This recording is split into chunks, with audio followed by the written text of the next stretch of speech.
Dobrodošli v rubriki Problemi prvega sveta. Gre za resne probleme, ki se dogajajo vsem, ki so zaljubljeni. Opomba! V igranih prizorih bo vlogo ljubljene osebe odigral tale fikus. Včasih je problem že pristopiti k ljudem in jih očarati. Nekaj treč stop. Ok, stop. Ali pa ta vaša karta? Večina homo sapiensov ima raje pristop brez velikih gest. Priporočamo iskren pristop. Bi šla kdaj na drink v botaničen vrt mogoče? Kaj narediti, ko non-stop hodiš po oblakih, se zaletavaš v prometne znake in druge vsiljivce iz krute realnosti? Čelada rešuje življenja in zaljubljena srca. Ko hočete izpasti cool pred njenimi frendi. Mami ti je fotosinteza. Meni bo smešen. Raje najprej spoznaj, kaj prijatelje sploh zanima in česa si želijo. Bi še malo.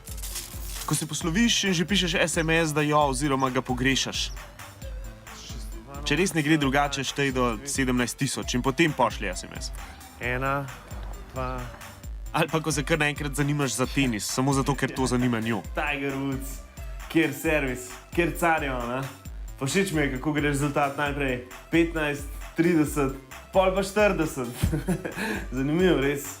Najprej se nauči enih osnov in ne bi tak blefer. Kako misliš napačen? So različni lopari. Ko si čustveno nestabilen in se jokaš in smeješ ob napačnih stvarih. Kjer car. V času kritične zaljubljenosti in čustvene nestabilnosti vam odsvetujemo obiske dogodkov resne narave. V primeru stranskih učinkov, neprimernega hihitanja in pretiranega izkazovanja čustev popolnim neznancem obiščite zdravnika ali farmacevta. Ali pa ko si toliko zaljubljen, da želiš to povedati celemu svetu. Špela, rad te imam! Ok, ni treba, da vsi vejo. Ne pozabi, da moraš pol spoznati njenega fotra. Ali pa ko se ne moreš učiti, ko si zaljubljen. Ma nekaj hoditi v šolo. Daj pa izobrazbo že komu prav prišla. No, razen če hočeš službo, pa denar, pa Xbox, pa kolo, pa nov telefon, pa... Če vam je bilo to všeč, potem kliknite tukaj spodaj. Ali pa tle spodaj. Tukaj nekje spodaj. Hvala.